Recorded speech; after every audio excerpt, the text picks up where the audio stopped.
Previously, on the house by the church. Jack told me he had a new friend. I was spooning soup into his bowl when he said it.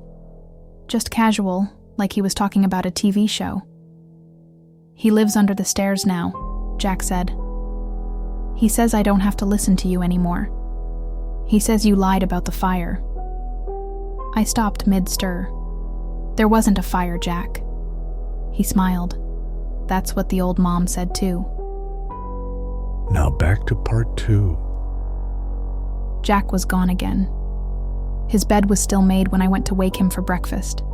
The blanket folded neatly, pillow untouched, no crayon drawings on the floor, no trail of toys, just a faint smell of earth, like the kind you get on your hands after digging too deep in wet soil.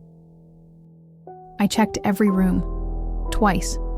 I yelled until my throat burned. Nothing. Then I opened the door to the laundry room, and I felt it before I saw it. A cold draft, rising from the crawlspace hatch. Nails I had driven down days before now sat beside the opening in a small pile, carefully removed, not pried out, unfastened, like someone had gently opened a jewelry box. I climbed down with a flashlight in one hand and a claw hammer in the other. The floor creaked above me as I moved. Cobwebs clung to my cheeks. My knees hit the dirt. It was darker than before. The beam of the flashlight barely reached 5 feet ahead, but I saw the prints, small footprints, bare, leading deeper into the narrow channel that ran beneath the house. I followed them. The crawlspace dipped lower as I moved, forcing me onto my elbows. Then, after maybe 20 feet, I saw it. An opening. A square hole cut into the packed earth, just big enough for a child to slip through. Inside there was a pit. A circular space maybe 5 feet wide, dug straight into the ground. The soil was stained black around the edges, and the smell hit me like rot and burnt iron. In the center of the pit was a crude altar, stones arranged in spirals, and atop them, bones. Not old, not clean, still slick with gristle and sinew. And beside the altar, in a hollow carved into the wall, Jack. Sitting cross-legged, eyes wide, smiling. He was whispering to something in the dark corner. I couldn't see it, but I felt it. A pressure, like my ears were about to burst, like the air itself had gone thick. Jack, I said, my voice hoarse. He turned slowly. He showed me where he sleeps, he whispered. It's warm here. I crawled in and grabbed him. He didn't resist, but he didn't help either. As I backed us out of the hole, my flashlight flickered. That's when I saw it. For a moment, just a moment, I saw what he'd been whispering to. Crouched in the corner of the pit, black, hairless, limbs too long, skin stretched like wax paper. It didn't move, didn't lunge. It just watched. Its face was smooth, no mouth, no nose, just the faint impression of eyes. And it was smiling. Somehow, it was smiling. We made it back into the crawlspace tunnel, and I carried Jack in front of me, pushing him forward until I could lift him up into the laundry room. When I climbed out behind him, I slammed the hatch shut and drove the nails back in with the hammer's head, hand shaking, barely seeing straight. Jack sat on the floor, calm, like he'd just come back from a play date. He says you'll be there next, he said. He's almost done with the house. That night, Emily drew something in her notebook. She showed it to me without saying a word. It was a diagram, not of the house, of roots, stretching from the crawlspace, up through the walls, into the vents, into the bedrooms. At the center of the roots, drawn in red crayon, was a shape, a head, and beneath it, she wrote, "It was here before the house. The house grew around it. We're not in its home. We're in its skin." I didn't argue. I didn't tell her she was wrong, because deep down, I already knew. And that night, when I stared up at the attic hatch above my bed and heard it creak, I realized something else. It wasn't just watching anymore. It was preparing. Later that night, it rang at 2:44 a.m. 3 clear chimes from the Los Molinos Methodist church bell next door. And then silence. No wind. No dogs barking. Just the bell echoing through the fog like it had been struck by a hand that didn't belong to this world. I bolted upright in bed, heart racing. My eyes went straight to the ceiling vent, expecting to see movement, waiting for fingers. But it wasn't the vent that groaned. It was the attic ladder. Creak. Not falling open this time, rising, slowly groaning as it retracted on its own. Then came the sound of footsteps, inside the walls, soft at first, then louder, faster, running, scraping. I ran to the kids' rooms, panic pounding through my veins. Jack was under his bed, wide-eyed and shaking. He pointed to the air vent on the wall. "He's coming," he whispered. I grabbed him and sprinted down the hall. Emily's door was already open. She stood in the hallway, holding a hammer like she'd been waiting for a war no one else believed in. "Where's Katie?" she asked. Her room was freezing. The window had frosted over on the inside. Katie sat in the center of her bed, completely still. Eyes open, mouth slightly ajar. But she wouldn't speak. Not even when I shook her. I touched her cheek. It was like porcelain. Not cold, not warm, just hollow. Emily pointed to the wall behind the bed. There, scratched into the plaster behind torn wallpaper, was a message. "Do not let the door close." The words were jagged, rushed, fingernail deep. Below it, the spiral symbol we'd seen over and over, drawn larger than ever before. We stayed in the living room the rest of the night. Me, Emily, Jack, and Katie, still silent. I turned on every light, though they flickered like they resented it. At 4:33 a.m., the front door unlocked itself. We all heard the click. The knob began to turn, slowly.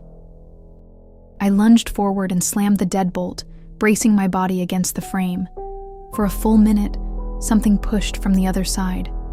Not with force, not banging, just pressure, a slow, steady pressure, like someone was trying to slide inside the wood grain itself. It stopped, but I never let go of the door. At dawn, the house fell still again. Katie finally blinked. When she spoke, her voice was dry, cracked. "It's not done yet." She looked at the vent above the fireplace and said, "He's going to take you next, but he'll ask first. He always asks." I stared at her, barely breathing. "What happens if I say no?" Katie blinked again. "Then he'll take one of us instead." I didn't ask more. I couldn't. That night, I returned to the hallway and stood beneath the attic door. The string dangled like a pendulum, waiting. I almost reached for it. But then I remembered the message. "Do not let the door close." So I didn't. Instead, I walked to my room. I sat on the edge of the bed, and I listened to the church bell, ringing again, twice, softly, no wind, just that sound, crawling through the night like a warning or a countdown. By morning, Katie had stopped speaking again. It wasn't gradual, no fading into whispers or murmurs. One moment, she was answering Emily's question about breakfast. The next, her lips moved soundlessly, eyes glassy, as though she'd simply misplaced her voice. I thought maybe she'd gone into shock. Maybe the cold from the night before, or the stress, had frozen her into silence again. But then I saw what she was doing. Sitting at the kitchen table with a dull pencil, she was writing on scrap paper. Fast, almost frantic. The words were a jumble of backwards letters. Mirror script, reversed like something meant to be read only in glass. I held the page up to the window, and the letters rearranged themselves in my mind. He lives in the dark now. When I asked her about it, she took the paper from my hand and crumpled it without meeting my eyes. That was when Emily spoke up. "She won't sleep unless the closet light is on now," she said. "If it's dark, she starts to twitch." "Twitch?" I asked. Emily nodded grimly. She told me it's the only place he can still come through. The dark. I tried to keep the light on in Katie's room all day, but twice, without warning, the bulb went out. Both times, when I replaced it, the new one flickered like it was already burning out. By the third time, I noticed something strange. The closet door, the same one I had started locking with a chair, was open exactly 4 inches. Each time, the chair undisturbed, no sound, no movement, but the door would be cracked, always the same distance. That night, I found Katie asleep on her bed with the closet light blazing. She clutched her doll so tightly the porcelain arm had cracked. Her other hand still held a pencil. I slid the paper from beneath her palm, backwards writing again. I held it to the mirror on her dresser. "When the light goes out, he can speak with my mouth." The vent in her room rattled softly behind me. I turned toward it, every hair on my arms rising, and for a brief moment, just before the rattling stopped, I heard my own voice come from inside. "Marlene, turn off the light. Leave the door open. Don't let the door shut." I never thought I'd hear Emily beg. She's always been the strongest. My little wall of reason in a house that was trying to break all of us. But that morning, she stood in the doorway with the phone in her hand, eyes wet, voice shaking. "Call him, Mom. Please, just call Pastor Griggs before it's too late." I didn't want to. After the first time he came, the way he'd fled without finishing, I didn't think he'd agree. But Emily was relentless. She knew something I didn't. Something about the way Katie had stopped blinking at night, just lying there with her eyes open, staring at the closet door. So I called. Griggs answered after 3 rings. He didn't say hello. He just whispered, "You shouldn't still be in that house." I told him we needed help. Silence. Then, "I'll come. But if I tell you to leave, you leave.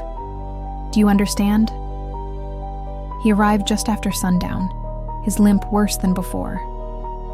His eyes looked sunken, like he hadn't slept in days. He carried the same small satchel, but this time I saw what was inside. A worn leather Bible, a jar of holy water so dark it looked almost black in the glass, and a crucifix wrapped in red twine.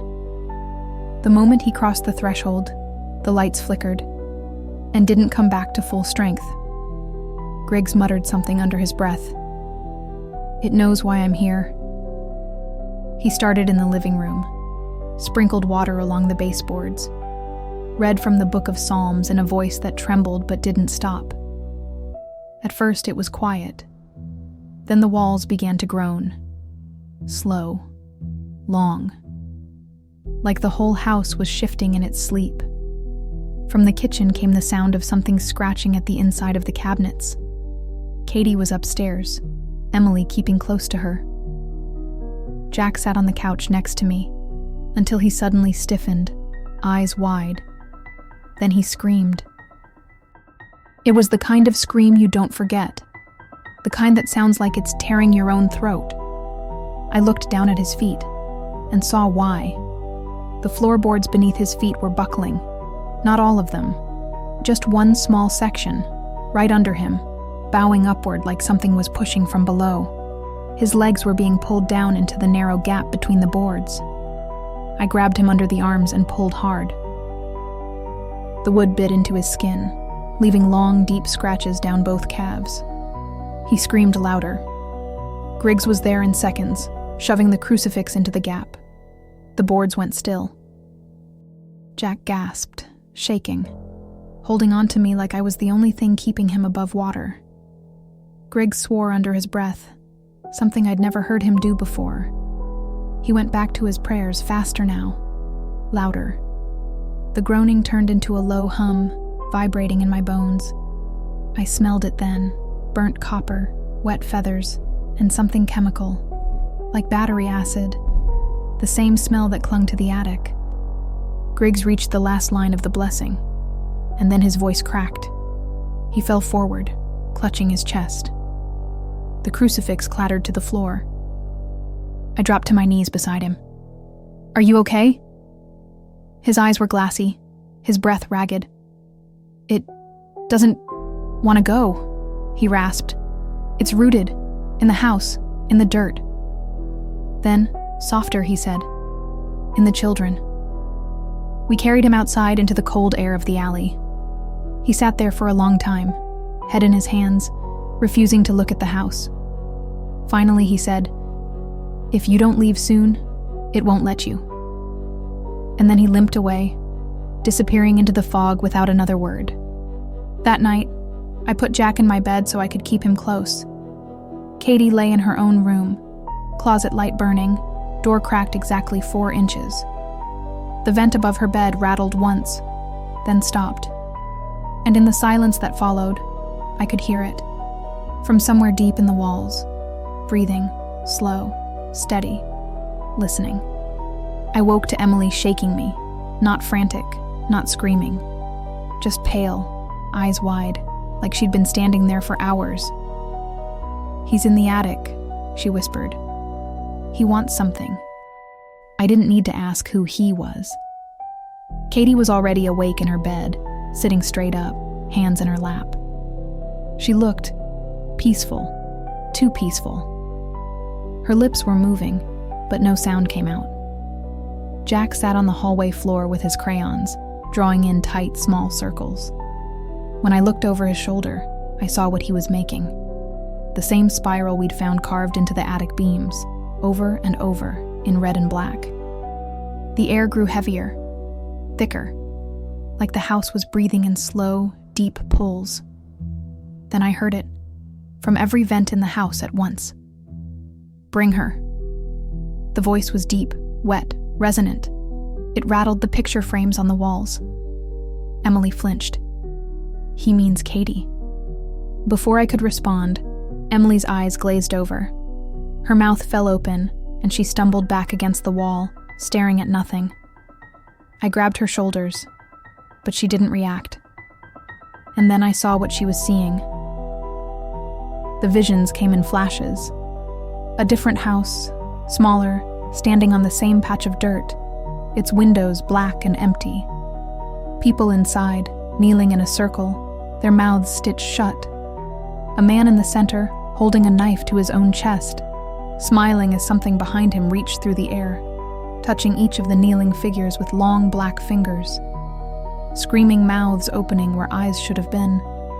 Blood pooling into bowls, poured across the floor in spirals. And then, fire, the roof collapsing. A shape crawling out of the flames, dragging its own shadow behind it like a separate living thing. Emily gasped and fell to her knees, trembling. I knelt beside her.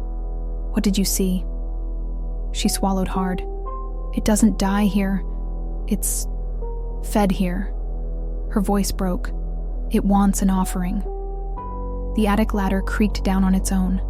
From above, we heard the dolls swaying, their porcelain feet tapping wood in slow rhythm. And in between the tapping, a sound like laughing through water. Katie stood up from her bed and started walking toward the hallway, her eyes fixed on the open hatch. Jack began to cry. I didn't think.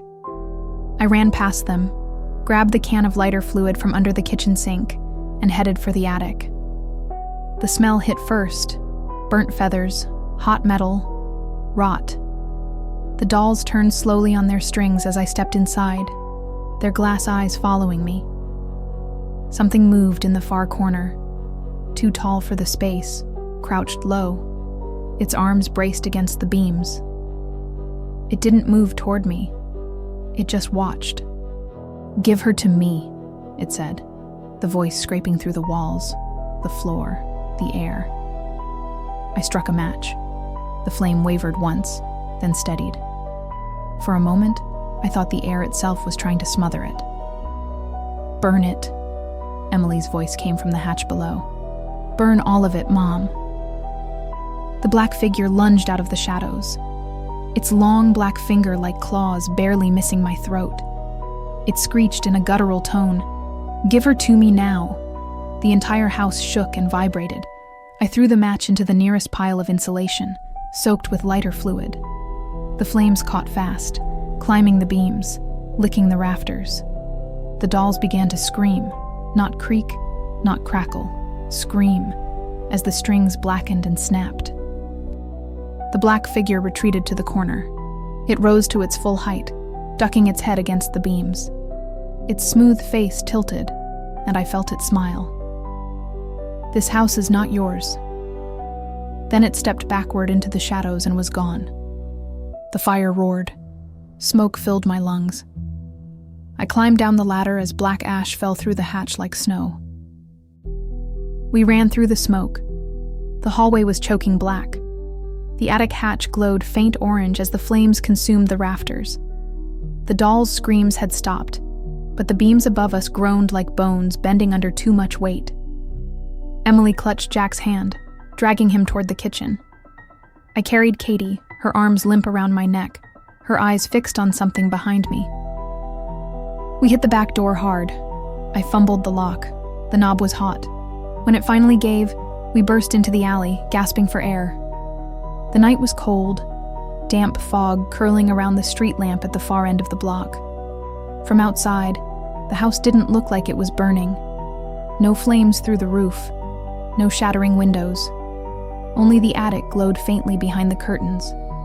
And in that glow, for just a second, I saw a shadow moving. Not human. Taller than the space should allow. Bending at strange angles, its head nearly touching both walls at once. It turned toward the window. Even from the alley, I felt it looking at us. We ran toward the end of the alley, toward Orange Street. Behind us, the church bell rang once. Deep, hollow. It wasn't supposed to. The rope had been cut years ago. Jack stumbled. Emily pulled him back to his feet. Katie kept staring over my shoulder. When I finally asked what she saw, she whispered, "He's following us." We stopped at the far end of the alley to catch our breath. The fog shifted, and for a moment, the shadows on the wall beside the house moved the wrong way, stretching toward the firelight instead of away from it. One of them peeled itself from the siding and stepped forward. But it didn't follow. It just stood there, watching. We didn't wait to see if it would change its mind. We crossed Orange Street and kept going, past the last row of houses, into the empty lots. The fog swallowed the church, the palms, and finally the old house itself. By the time the sun came up, we were at a friend's place on the other side of town. I called no one. I didn't explain. I just asked for someone to get my van, and we left Los Molinos. We heard later the fire department came. The attic had been scorched black. Everything else in the house was untouched. No one could explain how the flames had stopped at the ceiling joists. The official report called it contained accidental damage, but we knew better. The shadows were gone from the windows. The house looked empty. But in the days after, Katie started humming in her sleep, tunes I'd never heard before. And when I asked her about it, she said, "He's still here. He just has to follow slower now." I haven't been back to Los Molinos since the night we ran through the fog and didn't stop. Not even to drive past the corner of Sherwood and Orange. If I did, I know I'd look. And if I looked, I know I'd see him. The house is still there. It was never torn down. The scorch marks in the attic are gone now, covered over with a fresh coat of cheap white paint. The siding has been replaced, the palms in the yard trimmed back. But no one lives there. Not for long, anyway. I read once that the church next door was demolished in 2005. They said it was a sinkhole, foundation issues. That's not the truth. The bell rang the night before the demolition crew came. 3 slow chimes just like it did the night we left. There was no rope left in the belfry. Katie still draws the house. Always the same angle. Northwest corner, attic window glowing faintly. She doesn't speak of it unless she's asleep, and then she mumbles things in the same backward script she did that November. I've stopped trying to write them down. Jack refuses to talk about it at all. Emily. She's the only one who will meet my eyes when we talk about it. She says we didn't destroy it. We just made it angrier. Sometimes, late at night, when the house I live in now is quiet, I'll catch myself listening. For footsteps, for breathing, for the mirror. Because once in a while, when the light hits it just right, I see the faint outline of something moving behind the glass. And I know, just like I knew the night we fled, that the thing in the house on Sherwood Boulevard didn't just stay behind. It learned how to follow.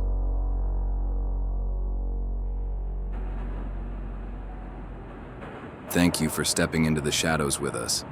If you enjoyed this tale, subscribe to Sinister Phantom Tales and make sure to like and share this story with your bravest friends. New hauntings emerge every Monday, Wednesday, and Friday, so stay close.